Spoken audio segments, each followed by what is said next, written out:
Ba't ganon? Yung kaklase ko, English ng English, marunong naman magtagalog. Ba't ganon? I came to dance, dance, dance, dance. Mga kabalitaktakan, dito po tayo sa ating segment na Ba't Ganon? Pangalawang tanong. Ako po muli ang iyong lingkod na si Ruthman G. Pesco at kasama po natin ang dalawang binibining napakaganda at sosyal. Ito po si Ate Joanne at si Ate Alpha.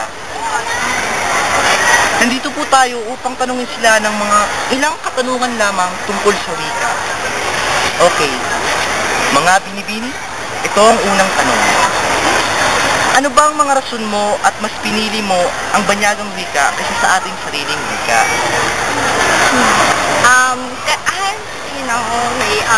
Kasi papansin nyo naman, di ba? Kadalasan sa mga words natin, hindi natin napapansin na banyaga na pala. For example is yung Spanish words. May mga words doon na pang-araw-araw na natin ginagamit at hindi natin napapansin. Ayun. Ate Alpha, meron ka bang idadagdag? Ako naman po, para sa akin, kaya ako mas gustong gamitin ang banyagang salita kasi nakakatulong to sa ating bansa para sa pag-unlad. Sinasabi nga nila na English is a universal language. Kasi yung English ang ginagamit ng iba't ibang lahi para makipag-communicate sa isa't isa. Kaya dahil sa paggamit ng banyagang wikang English, tayo ay nakakapag-transact o nakakahugot ng turismo para sa ating bansa. Oh, mga ate, napakagandang sagot yun, mga kaibigan. So, dumako tayo sa pangalawang tanong. Ano-ano ba ang katangian ng wikang banyaga na wala sa sarili nating wika? Ate Alpha? Yung sa wikang banyaga, kunyari, yung sa Korean,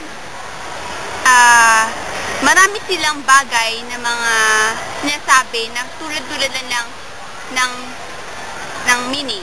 For example, ano nga sayo, ginagamit nila yun para sa magandang umaga, magandang tanghali, magandang gabi. Pero sa atin, pag nagbabati tayo sa mga magandang umaga, inaano nila yun. Parang tayo, specific yung mga greetings natin. Samantalang yung ibang language, meron silang parang isang salita para sa akin. Oh. So, ikaw ate, wala ka na ba yung dati? Para sa akin katangian ng banyagang wika, para... Ay, wala. Ay, ganun din, no? Okay, gumako tayo sa pangatlong tanong.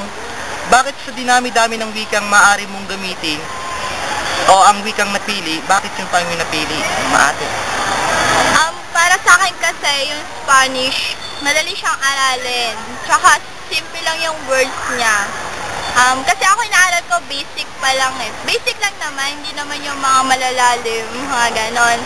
At tsaka, may book kasi akong binabasa ng Spanish, kaya syempre mahuhumaling ka rin. Sabi, ano kaya ibig sabihin nito? Syempre hindi mo lang naman siyang babasahin ng ganon na hindi mo inaalam yung meaning. Kaya, ayun, inaaral ko na rin siya. Para sa na rin. So, ito ate, wala na may dadagdag. Wala na.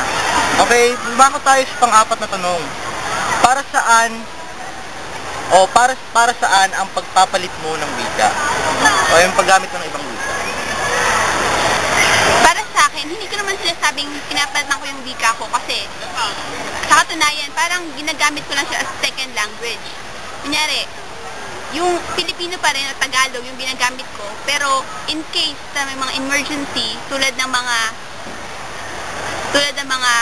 pagkausap sa mga taong foreigners, kunyari nawawala sila, nagtatanong ng direksyon, yun yung ginagamit ko para hindi ko pinapalitan yung wika ko, ginagamit ko pa yung wikang Tagalog. Kasi syempre, dito pa rin ako mas komportable gamitin at na-express ko yung mga gusto kong sarili. So ikaw ate? Sige, gano'n na.